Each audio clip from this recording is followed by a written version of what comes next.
Selamat hari Minggu, apa kabar semuanya? Berapa banyak yang siap untuk belajar firman Tuhan? Katakan amin dan silakan duduk.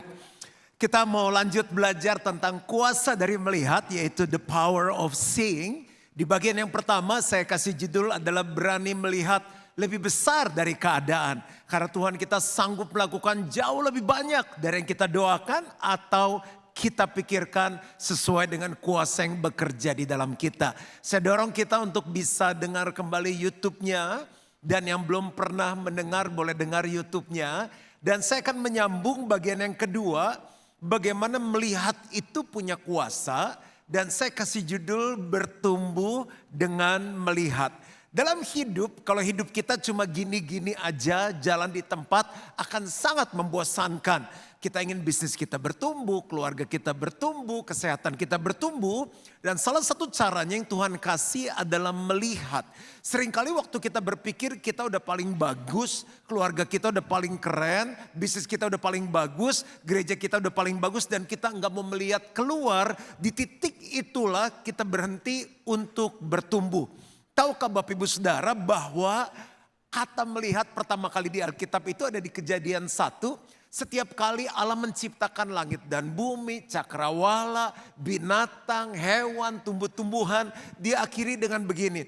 Lalu Allah melihat bahwa yang diciptakannya itu baik, bahwa yang diciptakannya itu sungguh amat baik. Dan waktu Tuhan ciptakan manusia, dia bilang gini, semua pohon dalam taman ini kamu boleh makan buahnya, kecuali pohon pengetahuan tentang yang baik dan yang jahat, sebab pada waktu kamu memakannya kamu pasti akan mati.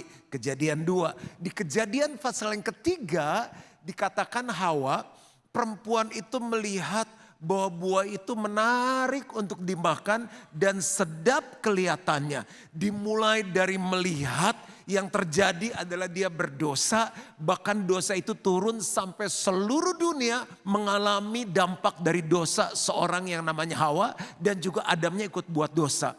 Dengan kata lain, melihat adalah sesuatu yang luar biasa.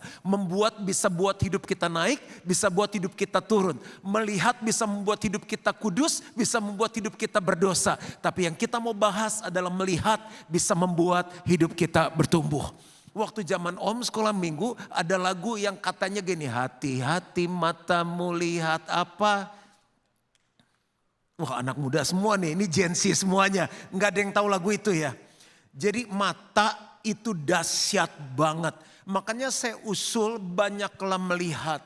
Jangan hanya lihat bisnismu, lihat bisnisnya orang lain. Untuk nggak bikin kita tambah iri, enggak. Kita belajar, oh dia bagus banget. Kalau ke mall jangan cuma lihat barang yang saya lihat, gimana kok mall ini bisa bertumbuh, mall yang lain gak bertumbuh, banyaklah melihat.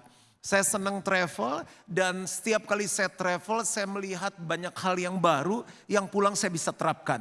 Setiap tahun saya pasti ambil kesempatan lihat gereja yang lain. Karena ada yang kita punya, ada yang mereka gak punya. Tapi ada yang mereka punya, ada yang kita gak punya. Coba bilang sama-sama melihat. Bapak Ibu Saudara, kita lahir dari gereja yang kecil, nyewa tempat.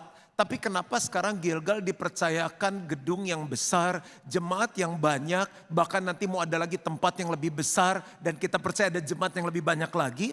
Saya bersyukur ketemu sama orang-orang baik, teman-teman saya, kenalan, teman-teman papa saya yang entah kenapa baik banget suka ngajak saya. Dia bilang ini, Juan mau gak ikut ke Singapura? Lihat gereja City Harvest Church. Jadi saya udah kenal Pastor Kong, itu dari zaman masih nyewa di bioskop entah di daerah apa. Sampai dia pindah ke Jurong, sampai dia pindah ke Santek. Lalu mau lihat gak ada gereja yang bagus ini. Saya sering diajak sama orang dan menurut saya kalau saya gak diajak untuk melihat, mungkin Gilgal gak seperti sekarang ini. Tentu ada favor Tuhan, tapi ada bagian kita untuk belajar melihat. Jadi waktu kita ditanya sama arsiteknya mau bangun gedung gereja ukuran berapa tempat duduk, kita bingung karena gak pernah ngelihat, tiap kali cuma nyewa kursinya cuma 300-400 kursi. Akhirnya kita sama tim pergi keluar, kita ngelihat Oh, gereja yang terbesar di Los Angeles, gereja yang terbesar di Texas, gereja yang terbesar di New York. Waktu kita ngeliat, oh wow, ternyata ada gereja yang keren, ada gereja yang bagus. Nah, waktu Tuhan bilang bangunlah tempat beribadah dan saya imbangi dengan melihat, disitulah saya bertumbuh. Nah, saya hari ini cuma mau bahas area rohani aja, karena Bapak Ibu kan di gereja. Makanya kenapa banyak orang Kristen bertumbuh, banyak orang Kristen gak bertumbuh, banyak orang Kristen jalan di tempat. Ada satu hal yang kita bisa buat, yaitu belajar untuk melihat. Nah, dahsyatnya kita itu bisa aplikasikan firman hari ini di keluarga, di bisnis, di pekerjaan, dan semuanya pasti bertumbuh. Kita mau belajar dari seorang hamba Tuhan yang namanya Elisa. Elisa ini kenapa bisa dipakai dahsyat? Urapannya 2 kali lebih dahsyat, mujizatnya 2 kali lipat lebih banyak dilakukan dari papa rohaninya. Karena dia belajar satu hal yang namanya melihat. Papa rohaninya namanya Elia. Jadi saya usul kalau kita mau bertumbuh secara rohani, coba masuk dalam family cell. Lalu mulai belajar ikuti perjalanan dari papa rohani kita, dari family cell leadernya. Kebetulan papa rohani saya, papa jasmani saya sama, Wemogi yang ada di depan. Jadi dari dia bertobat tahun 77, saat itu saya umur 4 tahun, saya lihat terus. Nah, waktu saya melihat, disitulah saya bertumbuh. Bagaimana dia buat planning, bagaimana dia disiplin, bagaimana kalau ada tamu, hospitality yang diberikan. Sampai sekarang orang ke Gilgal, pembicara ke Gilgal, gak maksud GR, tapi mereka bilang gini, kita udah pergi, tapi Gilgal punya hospitality keramat tamahan nomor 1. Itu gak lahir gitu aja, karena saya belajar dari papa rohani saya. Saya bertumbuh karena melihat bagaimana cara dia berpakaian, lihat rambutnya ini laler aja nempel kepleset. Kenapa? Karena sangat lengket sekali, rapi. Saya lihat bagaimana dia belajar tepat waktu dan lain-lain itu dari papa saya. Melihat sangat dahsyat. Pembukanya terlalu panjang, langsung masuk ke khotbahnya. Lebih senang belajar baca Alkitab bahas ekspositori atau diceritain aja? Ceritain aja, kalau gitu kita harus keluar dari zona nyaman, kita baca. Ya udah ceritain aja deh. Nah, ini gak panjang kok, cuma 20 ayat ya. 2 Raja-Raja 2 ayat 1 sampai 11. Menjelang saatnya Tuhan hendak menaikkan Elia ke surga dalam angin badai. Elia dan Elisa sedang berjalan dari Gilgal. Nama kita disebut. Ada tulisan Gilgal di sini untuk mempermudah Bapak Ibu. Berkatalah Elia kepada Elisa, baiklah tinggal di sini sebab Tuhan menyuruh aku ke Betel. Tetapi Elisa menjawab, demi Tuhan yang hidup dan demi hidupmu sendiri, sesungguhnya aku tidak akan meninggalkan engkau. Lalu pergilah mereka ke Betel, ada juga di sini. Jadi kalau kita mau bertumbuh, kita harus belajar ngikut. Makanya di bisnis, orang yang cuma sekolah tapi gak belajar di mentor, ngikut pengusaha yang sukses, pengusaha yang sudah berhasil, melihat kehidupan mereka, pertumbuhannya nggak sama walaupun bisa. Pada waktu itu keluarlah rombongan nabi yang ada di Betel mendapatkan Elisa. Lalu berkatalah mereka kepadanya, sudahkah engkau tahu bahwa pada hari ini Tuhanmu akan diambil daripadamu oleh Tuhan terangkat ke surga? Jawabnya, aku juga tahu, diamlah. Berkatalah Elia kepadanya, hai Elisa, baiklah tinggal di sini sebab Tuhan menyuruh aku ke Yeriko, tempat ketiga. Tetapi jawabnya, demi Tuhan yang hidup dan demi hidupmu sendiri, sesungguhnya aku tidak akan meninggalkan engkau. Lalu sampailah mereka di Yeriko, itu tempat yang ketiga. Nanti kita bahas satu-satu. Pada waktu itu mendekatlah rombongan nabi yang ada di Yeriko kepada Elisa serta berkata kepadanya, sudahkah engkau tahu bahwa pada hari ini Tuhanmu akan diambil daripadamu oleh Tuhan terangkat ke surga? Jawabnya, aku juga tahu, diamlah. Berkatalah Elia kepadanya, baiklah tinggal di sini sebab Tuhan menyuruh aku ke sungai Yordan. Ada tulisannya itu, sungai Yordan. Jawabnya, demi Tuhan yang hidup dan demi hidupmu sendiri, sesungguhnya aku tidak akan meninggalkan engkau. Lalu berjalanlah keduanya. 50 orang dari rombongan nabi itu ikut berjalan, tetapi mereka berdiri memandang dari jauh. Semuanya bilang dari jauh. Ketika keduanya berdiri di tepi sungai Yordan, lalu Elia mengambil jubahnya, digulungnya, dipukulkannya ke atas air itu. Maka terbagilah air itu ke sebelah sini dan ke sebelah sana. Sehingga menyeberanglah keduanya dengan berjalan di tanah yang kering. Ini mujizat yang dahsyat. Kalau yang udah pernah ke sungai Yordan, sekarang udah agak sulit lagi perang. Itu kan sungainya luar biasa. Itu dipukulkan jubahnya, bang! Itu terbelah kiri dan kanan. Dan sesudahnya mereka sampai di seberang, berkatalah Elia kepada Elisa, mintalah apa yang hendak kulakukan kepadamu sebelum aku terangkat daripadamu. Jawab Elisa, biarlah kiranya aku mendapat 2 bagian dari rohmu. Nah, seringkali kita nggak bisa bertumbuh dalam kehidupan, dalam bisnis karena kita nggak tahu kita maunya apa. Makanya di khotbah saya yang pertama, Bapak Ibu perlu dengerin lagi. Saya suka coaching orang, suka bimbing orang. Dan saya lihat orang-orang yang gak maju karena mereka gak tahu mereka maunya apa. Sama anak saya tanya, Carissa kamu kan mau ambil kuliah bisnis. Kamu nanti mau kerja sama orang 9 to 5 masuk kantor atau mau jadi pebisnis? Dia bilang jadi pebisnis. Pebisnisnya mau bidang apa? Bidang apa ya Det ya? Mau kecantikan? Suka gak? Mau food and beverages? Suka gak? Mau bagian alat-alat kesehatan? Mau bidangnya IT, saya harus bantu coaching tajemin karena Tuhan hanya akan bekerja kalau kita tahu kitanya mau kemana. Elisa tahu banget, aku minta 2 kali urapan daripadamu. Karena dia lihat pemimpinnya udah mau selesai, sedangkan seluruh Israel belum diselamatkan. Kalau hanya dengan Elia di masa hidupnya belum semua orang bertobat, berarti aku harus dipakai Tuhan lebih lagi. Aku harus meneruskan. Dia udah lihat itu semenjak dia jalan dari Gilgal sampai dengan ke sungai Yordan. Saya lihat bagaimana papa saya meneruskan kepada saya. Dan waktu saya ditanya sama Tuhan, 2 tahun saya bergumul untuk terima menjadi gembala sidang. Saya bilang gini, saya mau jadi pembicara yang seperti ini. Saya mau mimpin gereja yang seperti ini. Dan saya percaya waktu nanti saya teruskan pun yang meneruskannya akan lebih dahsyat lagi. Yang penting apa? Kita tahu mau kemana. Kan ini bertumbuh lewat melihat. Ini saya mau ajak kita bikin goal rohani. Ini masih banyak goal-goal rohani. Tapi seringkali banyak orang Kristen gak ngalami pertumbuhan karena datang gereja ya udah yang penting saya kebaktian seminggu sekali pulang, gua gak jahatin orang, gua gak nipu orang. Enggak gitu. Yesus mati di kayu salib untuk menebus kita karena dia punya tujuan yang luar biasa dalam kehidupan kita. Ini contoh ya. Coba sekarang ngelihat gini, aku jadi orang Kristen gak cuma seminggu sekali ke gereja tapi aku mau jadi serupa dengan Yesus. Coba lihat dulu sebelahnya sekarang. Cepetan mumpung belum berubah, lihat dulu sebelahnya. Ini jangan main-main.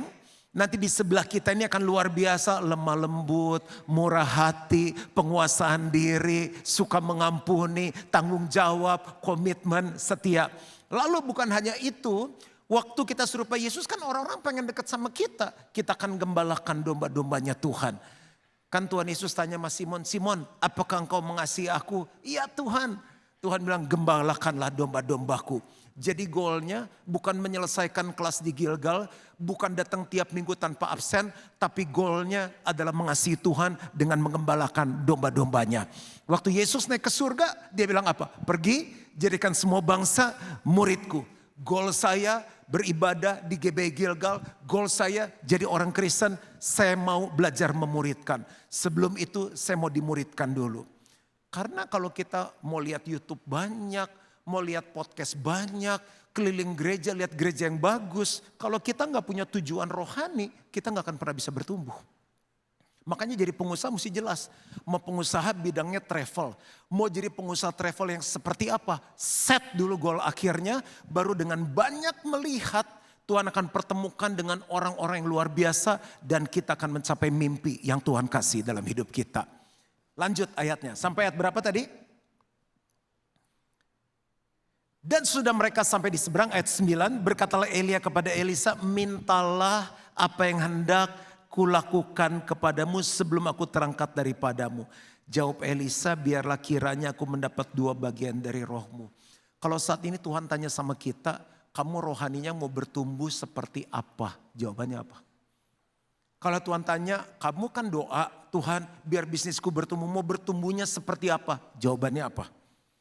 Berkatalah Elia, yang kau minta itu adalah sukar. Tetapi jika engkau dapat melihat, ada kata apa? Melihat, aku terangkat daripadamu, akan terjadilah kepadamu seperti yang demikian. Dan jika tidak, tidak akan terjadi. Ayat 11 kita baca sama-sama, 2, 3. Sedang mereka berjalan terus sambil berkata-kata, tiba-tiba datanglah kereta berapi dengan kuda berapi memisahkan keduanya. Lalu naiklah Elia ke surga dalam angin badai. Semuanya bilang ini tiba-tiba. Bapak Ibu, orang bisnis jadi gede itu enggak tiba-tiba. Keluarga bahagia itu enggak tiba-tiba. Orang dipakai Tuhan dengan dahsyat. Gereja bertumbuh dengan luar biasa itu enggak tiba-tiba. Elisa pun enggak tiba-tiba. Kan Elia enggak bilang gini. Lis, coba buka jam tangan sebentar. Hitung ya. 10 detik lagi aku mau naik surga. Hitung, oke. 1, 2, 3. Enggak, tiba-tiba. Semuanya bilang gini, tiba-tiba. Nah, saya mau ngajarin 4 hal dari firman Tuhan. Kalau kita lakukan step ini, apapun mimpimu yang Tuhan kasih, keluarga yang berbahagia, bisnis yang berhasil, kerohanian yang jadi serupa dengan Yesus. Kalau kita lewati 4 step ini tiba-tiba, kok jadi seperti gini? Itu caranya Tuhan. Nggak ada yang bisa tahu, tapi tiba-tiba dan pasti itu terjadi dalam kehidupan kita. Ada 3 tipe anak Tuhan sebelum saya masuk ke sana. Tadi kita lihat waktu mereka jalan kan diganggu sama rombongan nabi. Nggak diganggu sih, kayak ditanyain. Ini yang Tuhan kamu mau naik ke surga dijemput itu ya? Itu tipe orang Kristen pertama, punya pengetahuan. Tahu firman. Tapi hanya melihat dari jauh dan tidak punya komitmen sampai akhir. Ini namanya rombongan Nabi Betel. Banyak orang Kristen gitu. Nggak bisa mencapai goal ini. Karena cuma tahu, oh iya ya, memang kita harus jadi murid. Iya sih, kita harus mengembalakan domba-domba. Kita harus jadi serupa dengan Yesus. Cuma dari jauh doang. Enggak mau ngikutin perjalanan dari Gilgal, Bethel, Yeriko, Sungai Yordan. Itu tipe Kristen pertama. Kristen kedua, tipe anak Tuhan kedua, yang punya pengetahuan. Itu Nabi di Yeriko. Dia bilang ini kan yang tuannya mau naik ke surga ya, yang mau dijemput. Dia tahu firman. Senang melihat karya Tuhan, senang melihat mujizat. Tapi tidak mau terlibat dan membayar harga. Dia cuma tahu tapi dia nggak ngerti. Yang dicari Tuhan adalah orang yang mengerti kehendak Tuhan dan melakukan kehendak Tuhan. Tapi tipe orang Kristen yang ketiga, deg-degan aku nih. Karena ini semua lagi duduk di depan saya nih. Tipe yang ketiga, kencangkan sabuk pengaman. Yang melihat dan berkomitmen sampai akhir. Dia ngelihat goalnya. Kalau saya Kristen, saya harus jadi serupa Yesus. Saya akan mengembalakan domba-dombanya. Saya akan memuridkan dan dia komit sampai akhir. Kan banyak pebisnis, mimpinya besar. Yang di rumah sakit jiwa juga banyak, mimpinya besar. Pakai celana pendek, pakai dasi, bagi-bagi duit. Tapi karena dia cuma bermimpi, nggak punya komitmen sampai akhir. Sekarang masuk ke khotbah benerannya. 4 perjalanan yang dilihat dan diikuti Elisa sebelum dia mencapai apa yang menjadi mimpinya. Yang pertama adalah Gilgal. Gilgal itu punya arti tempat sunat. Sunat hati. Komitmen meninggalkan yang lama. Jadi hidup yang lama itu dipotong. Saya gambar biar jelas ya. Ini kita. Kan kita punya mimpi. Ini mimpi nggak tiba-tiba jadi. Elisa ngikutin perjalanan panjang. Dan perjalanan yang pertama itu di Gilgal artinya sunat. Dia harus bersih-bersih. Ini langkah yang pertama. Pengusaha yang punya mimpi tapi nggak tinggalkan hidup lama. Masih suka nipu orang, bohong orang. Kalau bisa ada celah yang biasa dia tilep bagaimana, kelihatannya maju. Tinggal tengah-tengah tersangkut perkara korupsi. Tiba-tiba harusnya speknya segini, diturunin segini. Tiba-tiba bocor pipanya dan lain-lain. Tinggal tunggu waktu aja, mendingan dari awal sebelum masuk ke mimpi yang besar itu, bersihkan hidup kita. Hidup yang lama, cara melihat yang lama, cara kepemimpinan yang lama, dosa yang lama, tujuan yang lama, nilai-nilai yang lama, sunat, bersih di dalam nama Tuhan Yesus. Nah, apa yang terjadi? Elisa ngelihat Elia nih waktu jalan di Gilgal. Oh, pemimpin saya ini banyak kekurangan tapi dia mau berubah, dia mau disunat. Sebagai anak rohaninya dia lihat juga. Oh, kalau dia berubah berarti saya harus berubah. Makanya gak heran dia dipakai oleh Tuhan. Saya kasih perbandingannya ya. Kan saya kasih contoh rohani. Saya ngelihat papa saya. Nah, kalau pertobatannya dia sudah cerita. Dia tinggalkan tujuan yang lama termasuk sunat mimpi yang lama digantikan dengan mimpi yang baru. Tadinya pengusaha dia tinggalkan menjadi hamba Tuhan sepenuh waktu. Nah, hidup yang lainnya saya nggak banyak tahu. Yang saya lihat bagaimana dia sudah bertobat. Tapi yang saya lihat dalam perjalanannya sunat-sunat yang dilakukan adalah cara kepemimpinan, gaya kepemimpinan. Misalnya begini, ada orang kasih masukan jangan terlalu cepat berubah. Oh gitu ya. Gimana baiknya ya? Oh jangan terlalu kaku, jangan terlalu tegang. Oh gimana caranya ya? Nah saya melihat dia seseorang yang mau merubah, meninggalkan hal-hal yang lama. Sehingga saat ini saya berdiri sampai saat ini jadi pemimpin. Apa sunat yang saya lakukan? Masukan dari anak, masukan dari istri, masukan dari papa mama, masukan dari adik kakak, masukan dari rekan-rekan pemimpin, masukan dari jemaat, masukan dari volunteers. Oh iya ya, berarti ini hal-hal ini yang harus saya sunat, saya bersihkan. Setiap kali saya baca firman, Tuhan tegur saya bilang ini, saya harus tinggalkan yang ini.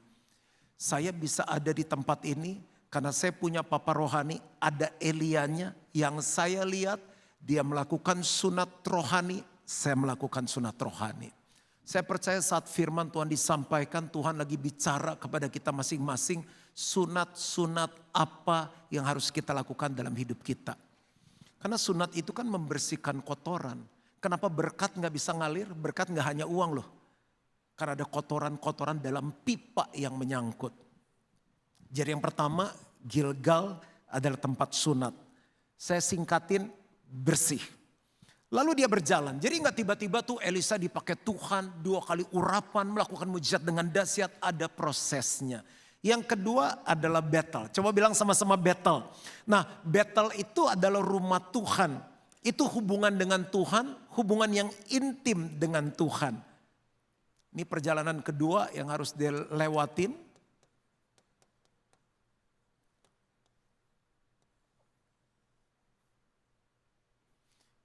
Kenapa harus intim sama Tuhan? Karena di luar Tuhan kita gak bisa buat apa-apa. Kita harus tanya Tuhan, ini harus gimana? Harus jawab apa? Keputusan apa yang harus diambil? Ekspansi bisa gak? Bapak Ibu dengan keadaan perang sekarang gak menentu loh. 3.000 pasukan sudah diterjunkan ke Iran. Sekarang Amerika sama Israel mulai gak kompak.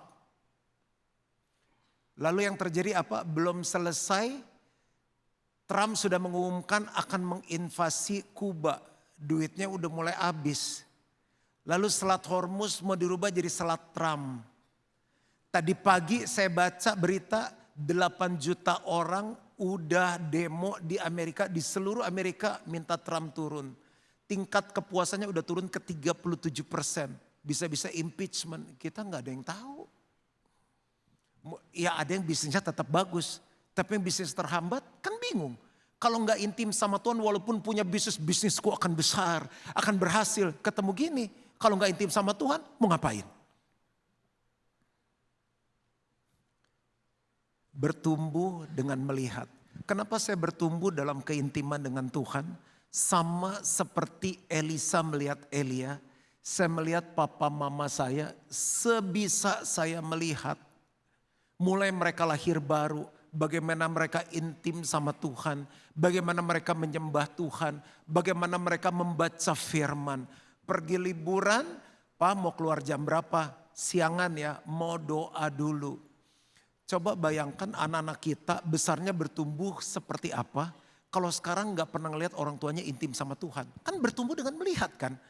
Tiap kali lihat mamanya lagi nonton drama Korea. Tiap kali lihat papanya lagi main game apa tuh yang kucuk kucuk kucuk kucuk kucuk cuk, ada yang pakai stick begitu. Nggak ada yang salah main game, nggak ada yang salah nonton. Tapi nggak pernah melihat orang tuanya intim sama Tuhan. Mereka mau lihat siapa? Makanya kenapa Tuhan bangkitkan kelompok-kelompok kecil, family cell, supaya ada family cell leader yang bisa menjadi apa? Benchmark, bisa menjadi teladan untuk dilihat. Nah, saya bersyukur apa yang saya ikutin dari Elia saya, dari papa mama rohani saya. Sekarang anak-anak rohani saya mengikuti saya dan terus menyebar. Udah gak tahu sampai lini keberapa. Dunia ini perlu melihat contoh intim sama Tuhan seperti apa sih? Ingat, di luar Tuhan kita gak bisa buat apa-apa.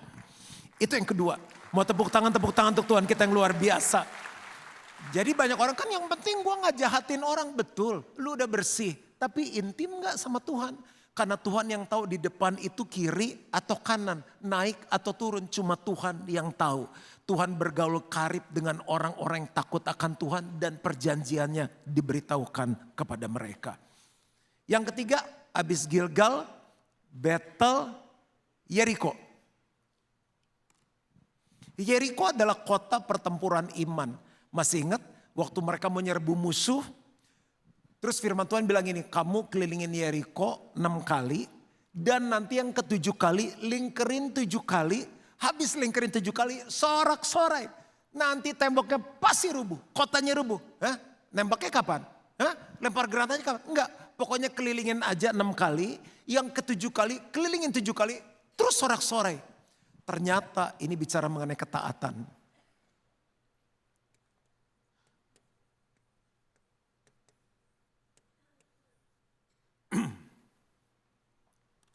Jadi Yeriko itu kota pertempuran iman. Bicara mengenai peperangan rohani, hidup yang menang. Kemenangan kita orang Kristen adalah kemenangan setiap hari. Nah, bagaimana saya bisa bertumbuh dalam ketaatan? Karena saya melihat, ini ada papa saya di depan. Saya melihat bagaimana contoh ya, kita itu harus mengembalikan perpuluhan kepada sinode yang menaungin kita. Dia taat. Dia ikut. Kalaupun ada hal-hal yang kita perlu diskusikan, kita minta izin dulu. Boleh nggak kami lakukan atur keuangan seperti ini? Disetujui, baru kita lakukan. Itu dari awal kita join GBI, berarti Gilgal itu 31 tahun. Tidak pernah 1 bulan pun kita alfa dalam mengembalikan perpuluhan. Harus ikut dalam sidang MD. Harus ikut dalam sinode. Papa saya bilang kalau masih mau di GBI harus ikut. Nah, ketaatan seperti itu, ketidakmauan untuk kompromi yang saya lihat. Bayangin saya nonton sampai tahun ini umur 53. Kehidupan ketaatan itu yang saya lihat. Dan ternyata ketaatan yang aku lakukan membawa pertumbuhan bukan hanya bagi hidupku, tapi bagi gereja Tuhan yang aku gembalakan. Ada banyak orang intim sama Tuhan. Kalau penyembahan, mau dari Sydney Mohede, Frankie Sihombing, Sarisi Morangkir, Elevation, Worship di luar kepala. Saking di luar kepala gak ada yang inget tuh lagu. Dia tahu semua tuh lagu udah sampai, haleluya gue berbeda. Haleluya, glory. Tapi buat dosa jalan terus. Intim tanpa ketaatan tidak bisa membawa kita sampai kepada tujuan kita. Yuk ulang sama-sama, bersih. Kenapa jadi lemes? Bersih. Intim, taat di bidang apapun dalam hidup kita. Simple.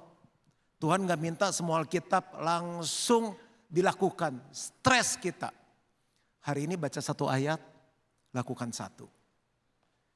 Lusa baca 1 ayat, lakukan 1. Rabu baca 1 ayat, lakukan 1. Lompat Jumat ya, kalau enggak kita gak keburu selesai. Jumat lakukan 1 ayat, lakukan 1. Lama-lama nyampe ke sini. Nah, kebanyakan orang Kristen baca Alkitab cuma hari Minggu. Maka tadi saya tanya, mau diceritain tuh baca sendiri, ceritain, enggak baca. Jadi habis baca, firmannya bagus banget, luar biasa, terberkati, mind blowing, out of the box. Oke, itu kan Minggu, Bro. Seninnya sampai Sabtu ngebaca Alkitab. Jadi hari Minggu nih 1 langkah. Udah, saya mau taat. Terus Senin sampai Sabtunya rohana, enggak rohani. Kita mundur. Ketemu Minggu lagi, taat 1. Senin pas Sabtu enggak lakukan lagi, mundur lagi. Kapan nyampenya ke tujuan? Mendingan Senin 1 taat, Selasa 1 taat, Rabu 1 taat. Ini ngerti gak sih? Kami satu taat. Capek juga gini sampai sore ini, satu taat. Kan nyampe lama, ketaatan kecil sampai pada kemenangan yang besar. Gitu. Sekarang udah terakhir kok. Gilgal sunat dibersihin. Battle keintiman sama Tuhan. Itu kalau kita baca dari cerita Yakub, itu pertama kali Yakub mengalami hadirat Tuhan. Pertama kali Yakub dengar Tuhan bicara, sampai dia bilang sesungguhnya hadirat Tuhan itu dahsyat. Lalu Yeriko adalah tempat apa tadi? Kemenangan kita. Taat kecil aja, taat kecil aja. Dan yang terakhir, Sungai Yordan. Tempat kematian diri. Itu penyerahan total. Hidup yang menyerah total kepada Tuhan. Setelah saya ikutin papa saya, saatnya saya memimpin. Saya harus ambil keputusan. Saya masih tanya pandangan, masih tanya nasihat. Tapi saya harus memutuskan, saya harus tanggung jawab. Sebelum kita ngalami 2 kali lipat urapan, dipakai Tuhan dengan dahsyat, pertumbuhan yang luar biasa. Ada satu titik yang namanya titik penyerahan. Di bisnis juga sama. Marketing udah bagus, produksi udah bagus, pajak udah bener, udah intim sama Tuhan. Semua karyawan harus menyembah Tuhan dulu di kantor, udah taat. Kenapa penjualan gini-gini aja? Ada titik di mana kita harus berserah. Saat kita berserah total, angkat tangan, di situ Tuhan turun tangan. Masih ingat Naaman dibaptis Sungai Yordan kan? Gak ada metode yang lebih hebat apa? Disuntik, diimplan, diapain. Masa kusta suruh ngerendam 7 kali. Tapi di Sungai Yordan itu yang artinya tempat kita berserah. Dia dicelup 7 kali. Kayak orang bego nih gue nih. Jenderal dicelup 7 kali. Tapi yang terakhir kali dia sembuh. Di keluarga kan kita gitu. Aduh pastor saya udah tunduk sama suami, mesti tunduk gimana lagi. Ada titik di mana kita berserah. Kita didik anak kan gitu. Firman udah dikasih, tumpang tangan udah, tinggal tumpang kaki belum. Kenapa nih anak gak berubah-berubah? Ada titik di mana kita berserah. Tuhan aku angkat tangan. Biar Tuhan turun tangan dan menjamah anakku. Masuk ke cerita Gilgal. Kan judulnya bertumbuh karena melihat. Papa saya tuh bikin doa pagi setiap hari. Saya puasa bukan hanya 40 hari, 80 hari, udah 100 hari puasa. Doa pagi udah, doa peperangan udah, patahkan iblis. Iblis bilang udah mutilasi ini, udah kebelah-belah mau dipatahin apa lagi. Pujian gak jelek-jelek banget, khotbah gak jelek-jelek banget, gereja gak jelek-jelek banget. Segitu aja gerejanya. Udah hidup bersih, udah intim sama Tuhan, udah taat. Ada satu yang Tuhan lagi latih dalam hidup kita. Supaya apa? Supaya kita gak sombong, belajar berserah. Bisa gak ya? Berserah. Ini yang keempat. Baru kita bisa sampai ke mimpi yang Tuhan kasih dalam hidup kita. Kita udah sampai di titik berserah, ya udah. Kita muji Tuhan, kan udah dipanggil ya sepenuh waktu. Kalau bisa semua Jakarta diselamatkan dong. Kalau mau bisa 12 kali kebaktian, saya kuat khotbah. Kenapa gini-gini aja? Justru di titik saya berserah Tuhan, aku sudah lakukan bagianku. Waktu kita angkat tangan Tuhan bilang gini, oke, aku lihat kerendahan hatimu, sekarang aku lakukan bagianku. Bayangin ya, Elisa ikut terus loh dari Gilgal. Elianya bilang, udah gak usah ikut, tunggu aja. Enggak, saya mau ikut. Saya mau ke Yeriko, kamu gak usah ikut. Enggak, saya mau ikut. Dia terus ikutin sampai di satu titik Sungai Yordan. Tiba-tiba bosnya naik ke atas, bapak rohaninya. Terus bilang, bapakku. Dia udah gak punya pegangan lagi. Tapi di titik dia gak punya pegangan lagi. Gak tahu harus melakukan apa-apa. Dia tahu siapa yang harus dipegang, yaitu Tuhan. Detik itu mujizat mulai terjadi. Dia melakukan mujizat jauh lebih banyak yang dilakukan oleh Elia. Saya percaya di bisnis saudara, di keluarga saudara, di rohani saudara, kita gak akan pernah sama lagi. Tuhan akan menolong kita bertumbuh. Tuhan memberkati. Mari bangkit diri sama-sama. Mengiringmu seumur hidupku. Amin. Masuk dalam rencanamu Bapa. Shikaraba seten.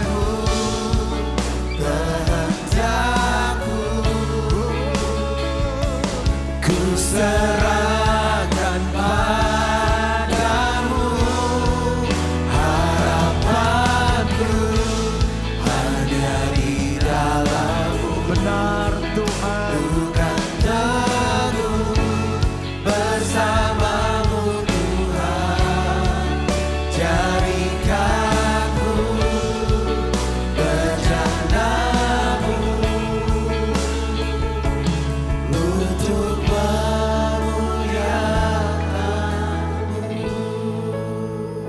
sementara musik main dengan lembut, pejamkan mata kita. Dia jenis orang Kristen yang tahu tapi hanya melihat dari jauh. Nggak punya komitmen sampai akhir. Ya gitu aja. 10 tahun ke depan, 20 tahun ke depan dia Kristen yang biasa-biasa aja. Tipe kedua yang punya pengetahuan, senang lihat mujizat, tapi nggak mau terlibat, nggak mau bayar harga. Kita gak akan bertumbuh. Tapi Elisa memilih jadi orang Kristen yang ketiga.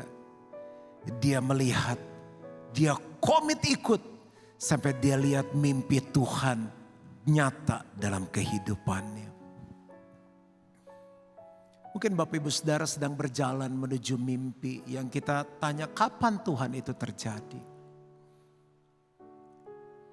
Apakah sunat pembersihan itu masih engkau terus lakukan? Apakah battle, keintiman dengan Tuhan masih terus engkau lakukan? Apakah Yeriko, kemenangan lewat ketaatan masih terus kita lakukan?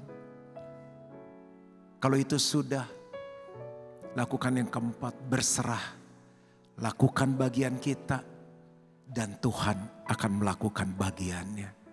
Aku berdoa supaya semua jemaat Gilgal sungguh-sungguh menjadi jemaat yang bertumbuh di dalam Tuhan.